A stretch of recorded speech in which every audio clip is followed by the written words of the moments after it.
Le 12 octobre 2025, un événement éclaire de manière inattendue l'horizon de l'Afrique.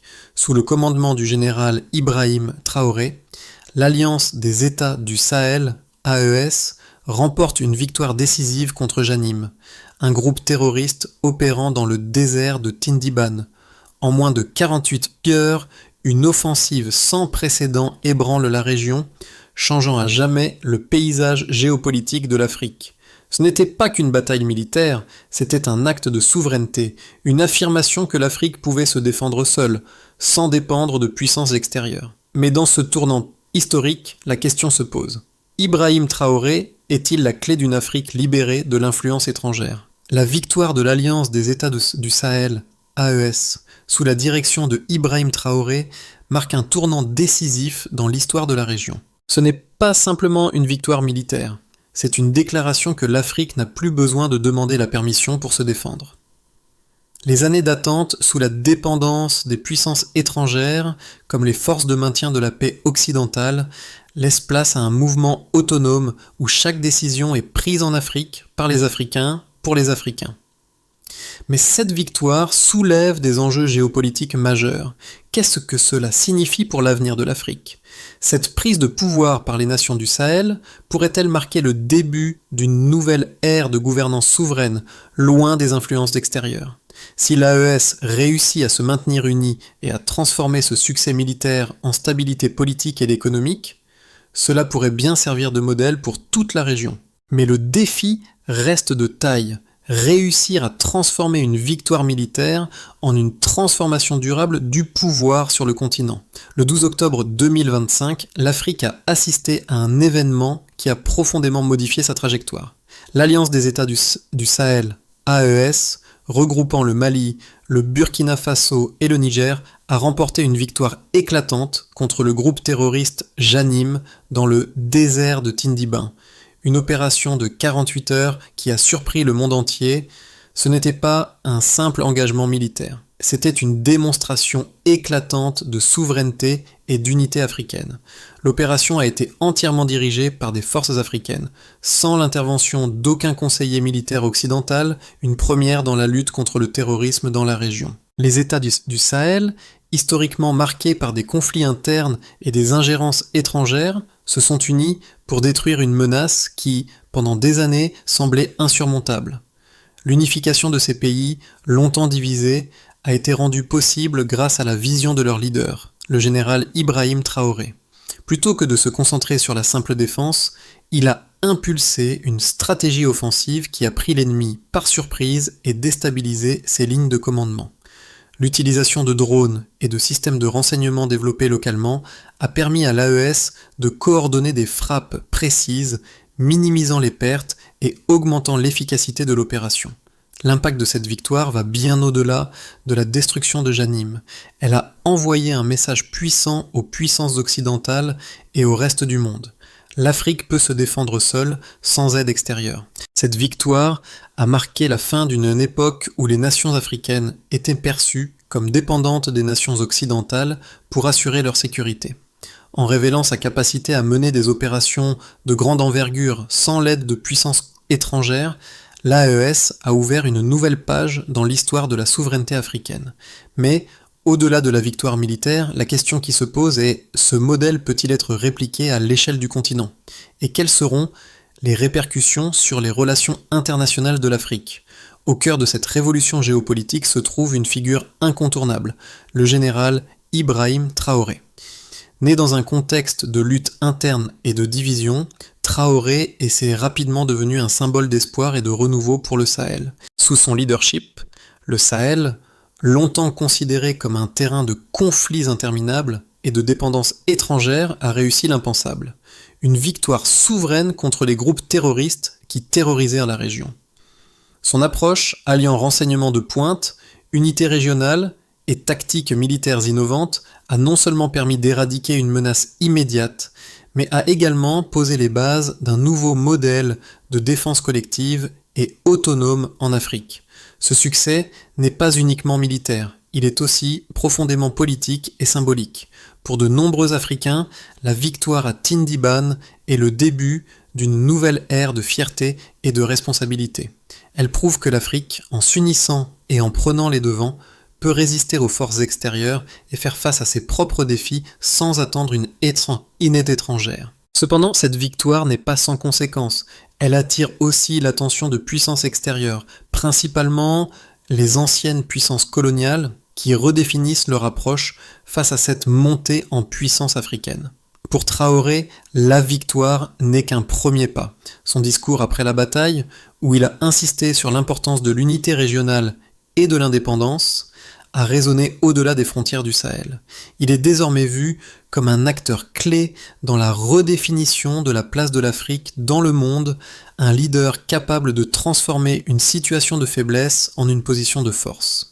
Le 12 octobre 2025, un vent de changement souffle sur le Sahel. L'Alliance des États du Sahel, AES, un regroupement inédit de 3 nations, le Mali, le Burkina Faso et le Niger, a lancé une offensive éclair contre le groupe terroriste Janim, un mouvement lié à Al-Qaïda, dans la région reculée de Tindiban. En l'espace de 48 heures, un combat qui semblait irréalisable s'est transformé en une victoire éclatante, un message clair que l'Afrique peut et doit prendre son destin en main. Cette victoire ne se résume pas à une simple opération militaire, elle marque le début d'une nouvelle ère pour la région. Dès le départ, Ibrahim Traoré, le général en charge de l'AES, a imposé sa vision d'un Sahel unifié, capable de défendre ses propres intérêts sans l'aide de puissances extérieures. Contrairement aux interventions précédentes, où les forces internationales dictaient le rythme des opérations, l'AES a pris l'initiative de cette guerre. L'utilisation de technologies locales, telles que des drones et des réseaux de renseignement numérique, a permis une coordination sans faille entre les 3 nations. Cette autonomie stratégique, menée par des forces africaines, a bouleversé la dynamique militaire de la région. L'opération a commencé par une série de frappes ciblées sur les positions des terroristes à l'aube du 12 octobre. Les missiles guidés, lancés depuis le Burkina Faso, ont frappé les bases de Janim avec une précision inédite. L'attaque a été suivie de frappes aériennes menées par les forces maliennes et de combats au sol soutenus par des unités terrestres du Niger. En moins de 24 heures, les forces de l'AES avaient isolé et désorganisé l'ennemi, coupant ses lignes d'approvisionnement et ses routes d'évasion. Le tout sans l'intervention directe de troupes étrangères, une première dans le contexte actuel de la guerre contre le terrorisme en Afrique. Les images des forces de l'AES, drapeau en main, célébrant leur victoire dans les rues de Ouagadougou, Bamako et Niamey, ont rapidement fait le tour du monde. Ce n'était pas seulement une victoire militaire, mais aussi un symbole de l'auto-affirmation de l'Afrique face à un monde qui a longtemps sous-estimé ses capacités. Les leaders occidentaux, jusqu'alors réticents à reconnaître l'autonomie militaire de l'Afrique, ont été contraints de revoir leur position. Cette victoire a démontré que l'Afrique pouvait, si elle était unie et bien équipée, défendre ses intérêts sans recourir à des forces étrangères. Mais l'histoire ne s'arrête pas là. Les conséquences de cette victoire se manifestent rapidement dans les mois qui suivent. Le général Traoré, dans son discours à la nation, a souligné que ce succès n'était que le début.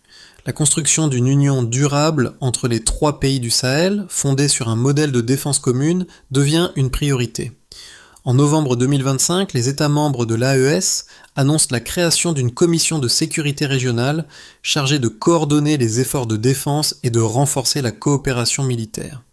Le monde extérieur, notamment les anciennes puissances coloniales, s'est trouvé face à un dilemme. Soutenir cette nouvelle alliance africaine ou continuer à imposer des modèles de gouvernance qui ont échoué à long terme. Les Nations Unies, qui avaient longtemps préconisé des interventions occidentales pour résoudre les conflits en Afrique, ont salué la démarche de l'AES, mais ont exprimé des réserves concernant l'avenir de cette union. Pour l'instant, cependant, la réalité est claire. L'Afrique n'attend plus de sauveurs, elle se prend en charge. Cette victoire dans le désert de Tindiban marque également un changement dans la perception mondiale de l'Afrique. Ce qui était autrefois vu comme une terre de conflits interminables et de dépendance devient maintenant un exemple de résilience et de force. Le Sahel, longtemps considéré comme un lieu d'instabilité, devient un modèle d'autonomie et de solidarité régionale. Et au cœur de cette transformation se trouve Ibrahim Traoré, le général qui a non seulement mené une bataille, mais a redéfini la place de l'Afrique sur la scène mondiale. Passons maintenant aux aspects tactiques qui ont fait le succès de cette opération. La bataille de Tindiban a non seulement été un triomphe militaire, mais aussi une démonstration frappante de l'efficacité des stratégies mises en place par l'Alliance des États du Sahel, AES. Plusieurs mesures clés attestent de l'ampleur du succès de l'opération, non seulement sur le plan tactique, mais aussi en termes de gestion des ressources et de minimisation des pertes humaines. Dès les premières frappes de l'AES, le groupe terroriste Janim a été privé de ses capacités de mobilité, l'un de ses atouts majeurs. Selon des rapports de terrain, plus de 70% des motocyclettes et véhicules de transport des combattants ont été détruits dans les premières 12 heures de l'attaque. Cette immobilisation a sérieusement perturbé la logistique du groupe, le rendant vulnérable aux frappes suivantes. Les témoins sur place ont confirmé que le bruit des explosions résonnait à des kilomètres à la ronde, témoignant de la puissance de l'assaut. Un autre fait marquant de cette offensive est le faible nombre de pertes du côté des forces AES. Les rapports militaires indiquent que moins de 50 soldats de l'AES ont été blessés, un chiffre exceptionnel pour une opération de cette envergure. En comparaison, des opérations similaires menées par des forces occidentales dans la région ont entraîné des pertes humaines beaucoup plus importantes. La précision des frappes aériennes et des attaques coordonnées au sol a permis de maintenir un taux de succès élevé tout en limitant les risques pour les soldats locaux. L'AES a également réussi à détruire des infrastructures vitales pour Janim, notamment des entrepôts de munitions et des caches de carburant, des ressources essentielles pour prolonger les combats. Les données collectées par les drones de surveillance ont permis d'identifier et de frapper ces cibles de manière ciblée. À la fin de l'opération, plus de 90% des infrastructures logistiques de Janim avaient été anéanties, privant le groupe terroriste de sa capacité à mener de nouvelles attaques dans la région. Cette action a eu un effet domino, réduisant de manière significative l'efficacité des autres cellules terroristes opérant dans le Sahel. L'un des aspects les plus impressionnants de cette opération a été l'utilisation d'un réseau de renseignement local, développé par des ingénieurs et des analystes africains. L'AES a déployé des drones fabriqués localement pour surveiller les mouvements de l'ennemi. Une stratégie qui a permis d'obtenir des informations en temps réel. Ces drones, non seulement économiques, mais aussi adaptés aux conditions locales, ont fourni des données précieuses qui ont été utilisées pour guider les frappes en toute sécurité. Ce réseau de renseignement africain a été un élément crucial dans le succès de l'opération et a démontré la capacité de l'Afrique à mener des opérations militaires autonomes. L'impact médiatique de cette victoire a été immédiat et mondial. Les images des soldats AES défilant triomphalement dans les rues ont été largement diffusées et de nombreux analystes internationaux ont salué l'efficacité de l'opération. Ce succès a également eu des répercussions économiques et diplomatiques, car il a remué les politiques de nombreux pays occidentaux. En conséquence, des discussions ont été lancées au sein des Nations Unies pour envisager des collaborations futures avec l'AES dans d'autres domaines, notamment la lutte contre le terrorisme et la stabilisation régionale. Les chiffres et les événements détaillés ci-dessus démontrent l'efficacité et l'ampleur de l'opération, mais ils soulignent également un tournant historique pour la région du Sahel. La victoire à Tindiban prouve non seulement que l'Afrique peut se défendre seule, mais aussi que ses forces sont désormais prêtes à prendre les commandes de leur propre sécurité et avenir. Cependant, il faut aussi considérer les défis qui se posent. L'opération menée par l'Alliance des États du Sahel, AES, contre Janim à Tindiban, soulève des questions fondamentales sur la capacité de l'Afrique à s'affranchir de la tutelle étrangère. D'un côté, cette victoire a été saluée comme une preuve incontestable de l'autonomie africaine. Cependant, certaines voix s'élèvent pour remettre en question la viabilité de cette indépendance à long terme.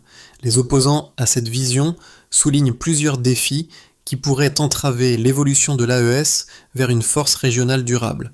D'abord, bien que l'AES ait démontré une capacité militaire impressionnante, la coordination entre les trois nations du Sahel reste fragile. Le Mali, le Burkina Faso et le Niger, bien que partenaires stratégiques dans la lutte contre le terrorisme, ont des intérêts politiques et économiques parfois divergents. L'unité affichée lors de l'opération à Tindiban pourrait se fissurer lorsque viendront les défis de la gouvernance partagée, notamment dans des domaines tels que la gestion des ressources naturelles et la prise de décisions politiques communes. Les précédentes tentatives d'union régionale en Afrique ont souvent échoué à cause de ces divergences internes. La vraie question est de savoir si l'AES pourra dépasser ces tensions et se consolider en une structure politique et militaire cohérente sur le long terme. Ensuite, bien que l'opération ait été menée sans l'intervention de forces étrangères, l'Afrique reste encore confrontée à des défis économiques majeurs. Les sanctions économiques imposées par l'Occident à certains membres de l'AES, comme le Burkina Faso, continuent de poser des obstacles. La dépendance à l'aide internationale en matière de développement économique et d'infrastructures reste un problème majeur. Bien que l'AES ait montré une résilience impressionnante sur le plan militaire, il est encore à prouver si cette capacité à s'autosuffire sur le plan économique peut être maintenue. Enfin, bien que la victoire militaire à Tindiban ait renforcé la position de l'AES sur le plan régional, l'isolement diplomatique de la région et la rivalité avec les puissances étrangères pourraient créer des tensions à l'avenir. Si les nations occidentales, notamment la France et les États-Unis, continuent de voir d'un mauvais œil l'ascension de l'AES, des confrontations diplomatiques pourraient émerger, voire un retour à l'ingérence indirecte sous de nouvelles formes. Ce conflit sous-jacent pourrait être l'un des plus grands défis pour l'AES, dont la stabilité dépendra en grande partie de ses relations extérieures. L'opération à Tindiban, bien que marquante, n'est que le début d'une série de répercussions qui se feront sentir à travers l'Afrique. Ce succès militaire a non seulement redéfini la place de l'Afrique dans la guerre contre le terrorisme, mais il a aussi envoyé un message clair aux puissances extérieures. L'Afrique peut se défendre seule. Cependant, cette victoire soulève aussi une question essentielle. Qu'est-ce qui va suivre ? Le Sahel, en tant que région historiquement instable, peut-il maintenir cette unité ? La véritable force de l'AES réside-t-elle dans sa capacité à se projeter au-delà du seul cadre militaire et à établir un modèle durable de gouvernance régionale ? Les années à venir seront décisives pour l'avenir de l'AES et détermineront si cette victoire peut se traduire par une transformation durable du paysage géopolitique africain. L'impact de cette victoire dépasse les frontières du Sahel. Les autres nations africaines, témoins de ce changement, commencent à envisager la possibilité de défendre elles-mêmes leurs intérêts sans recourir à des puissances extérieures. Ce mouvement pourrait-il amorcer une révolution continentale où chaque région d'Afrique se lèvera pour revendiquer son indépendance et son autonomie ? Cette question mérite toute l'attention. La victoire de l'Alliance des États du SACE du Sahel, EES, à Tindiban, a eu des répercussions immédiates et profondes sur la région et au-delà. Le premier effet tangible de cette victoire a été un sentiment de fierté et de solidarité parmi les populations locales.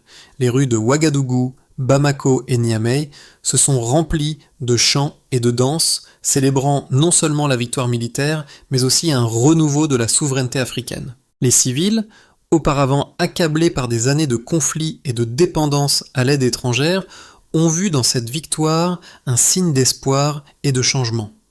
Cette libération symbolique a eu un impact sur les mentalités, renforçant l'idée que l'Afrique peut se défendre et se reconstruire sans attendre l'aide extérieure. Sur le plan diplomatique, les répercussions ont été tout aussi significatives. À l'échelle régionale, les autres nations africaines ont observé avec une grande attention la réussite de l'AES. L'exemple de Tindiban a inspiré de nombreux pays du continent qui ont commencé à envisager des modèles de défense régionale similaires. Des discussions ont eu lieu entre plusieurs pays africains pour envisager des coalitions et des alliances de sécurité qui ne seraient pas soumises aux diktats étrangers. Cette nouvelle approche pourrait devenir un modèle pour d'autres régions en proie à l'instabilité, comme l'Afrique de l'Est ou la région du Golfe de Guinée. Sur le plan économique, la victoire à Tindiban a aussi permis de redéfinir certaines dynamiques. Le Sahel, longtemps sous l'emprise de l'aide humanitaire et des investissements étrangers, a vu un début de renouveau économique. Les routes commerciales qui avaient été coupées par les attaques terroristes ont commencé à rouvrir.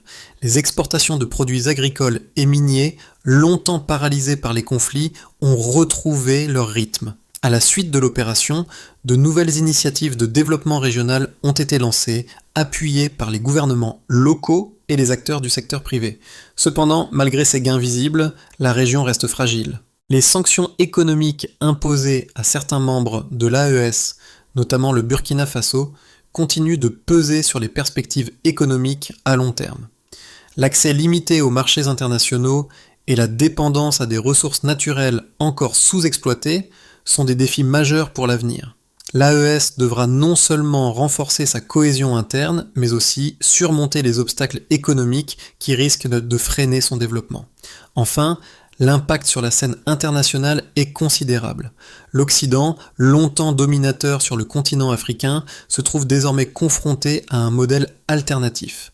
La réussite de l'AES a ébranlé les fondements des anciennes politiques de gestion de la sécurité et de l'ordre mondial. Les États-Unis, la France et d'autres puissances occidentales se retrouvent dans une position délicate: soutenir l'autonomie africaine tout en préservant leurs intérêts dans la région. Cette victoire a également modifié la manière dont les relations internationales seront établies dans les années à venir, alors que l'Afrique, forte de ses succès militaires et diplomatiques, commence à prendre sa place sur la scène mondiale. L'impact de la victoire de l'Alliance des États du Sahel, AES, à Tindiban sur les mois à venir dépendra de plusieurs facteurs. Examinons 3 scénarios possibles pour l'avenir immédiat de la région, chacun comportant des défis spécifiques et des opportunités.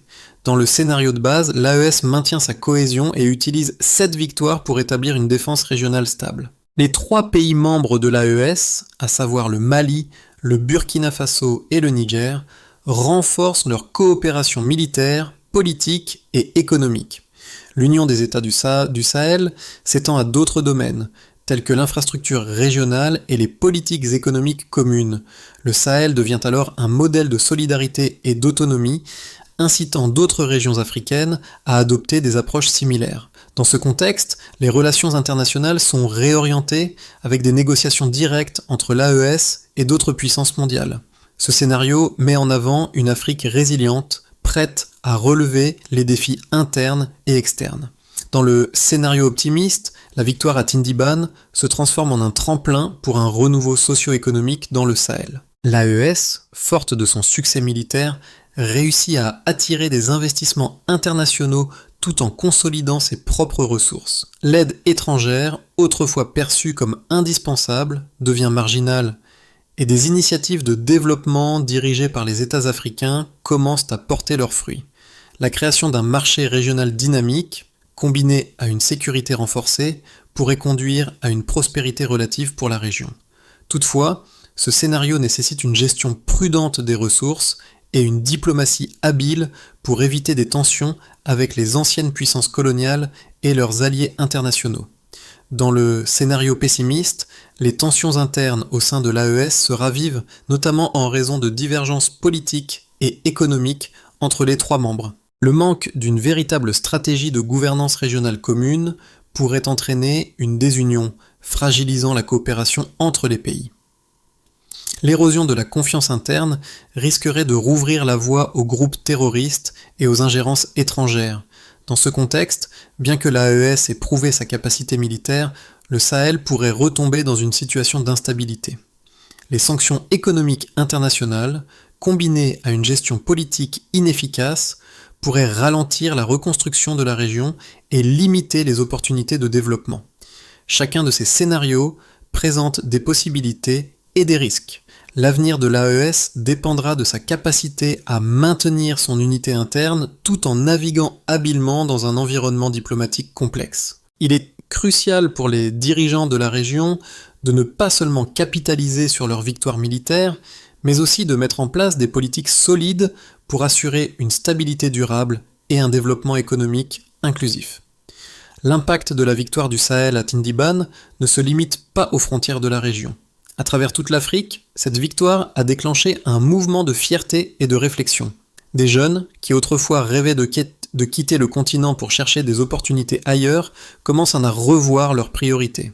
La victoire de l'AES a instillé un sentiment de possibilité, un message fort qui dit que l'Afrique peut se prendre en charge et offrir un avenir prospère à ses citoyens. Ce retournement de perspective est crucial, car il montre que l'Afrique est capable de se défendre et de se développer selon ses propres terme, sans dépendre des puissances étrangères. Pour le continent dans son ensemble, la bataille de Tindiban marque un point tournant dans la manière dont l'Afrique est perçue par elle-même et par le reste du monde. L'unité forgée dans le combat, la coopération entre pays et la capacité de l'AES à mener une opération militaire de grande envergure en l'absence de soutien extérieur témoignent du potentiel de l'Afrique à résister et à progresser malgré les défis. Mais cette victoire ne doit pas être un point final, elle doit servir de catalyseur pour d'autres avancées. Les leaders africains et les jeunes générations doivent s'inspirer de l'exemple donné par l'AES et chercher à appliquer ces principes de solidarité, de résilience et de gouvernance autonome dans d'autres domaines, la politique, l'économie, l'éducation et la culture. Le Sahel est désormais un symbole de l'autosuffisance et de l'espoir pour un avenir plus souverain pour l'ensemble du continent. Pour garantir que la victoire de Tindiban ne soit pas qu'un éclat d'espoir passager, voici 3 étapes essentielles qui permettront de transformer cette victoire militaire en un changement durable pour la région. D'abord, le renforcement de l'unité régionale. L'AES doit d'abord consolider son unité interne. Cela passe par la mise en place d'une gouvernance régionale solide où les décisions stratégiques sont prises en concertation et dans le respect des intérêts de chaque nation membre. L'extension de cette union à d'autres pays de la région, comme le Tchad ou le Niger, pourrait être un levier important pour créer un bloc sécuritaire cohérent. Le défi réside dans la gestion des divergences politiques et économiques qui peuvent surgir, mais si la volonté de maintenir cette unité est forte, elle pourra servir de modèle pour d'autres régions du continent. Ensuite, la diversification économique et l'investissement local. L'Afrique doit réduire sa dépendance aux aides extérieures et s'appuyer sur ses propres ressources pour financer son développement. L'AES doit créer des mécanismes de financement internes et encourager les investissements privés africains pour stimuler les secteurs clés tels que l'agriculture, les infrastructures et l'énergie. La construction d'un réseau de commerce intra-africain serait également un pas important vers l'autosuffisance économique. Enfin, une diplomatie active et des alliances stratégiques. L'AES doit établir des relations diplomatiques plus équilibrées avec les puissances internationales. Bien que la région souhaite éviter l'ingérence extérieure, elle doit également être prête à négocier des partenariats qui respectent ses priorités et son autonomie. En utilisant sa nouvelle position de force, l'AES pourra influencer les discussions sur la sécurité, le commerce et le développement à l'échelle mondiale. La mise en œuvre de ces étapes ne sera pas sans défi, mais si elles sont suivies avec détermination, elles peuvent garantir que le Sahel devienne une région plus sûre, plus prospère et plus indépendante dans les années à venir. La victoire de Tindiban n'est pas seulement celle d'une bataille, mais celle d'une Afrique qui se réveille. Pour le Sahel, cette opération symbolise bien plus qu'un simple succès militaire. Elle marque la fin d'une époque où la région attendait l'aide extérieure. Le général Ibrahim Traoré, par son leadership et sa vision, a insufflé une nouvelle dynamique de fierté et de souveraineté. Ce qu'il a accompli n'est pas uniquement une victoire sur le terrain, mais un rappel puissant que l'Afrique, en tant que continent, possède la capacité de façonner son propre avenir. Ce moment historique rappelle à chacun, de Bamako à Ouagadougou, que l'espoir peut renaître même dans les régions les plus dévastées par les conflits. Le Sahel, longtemps perçu comme un lieu de désespoir, devient un exemple de résilience.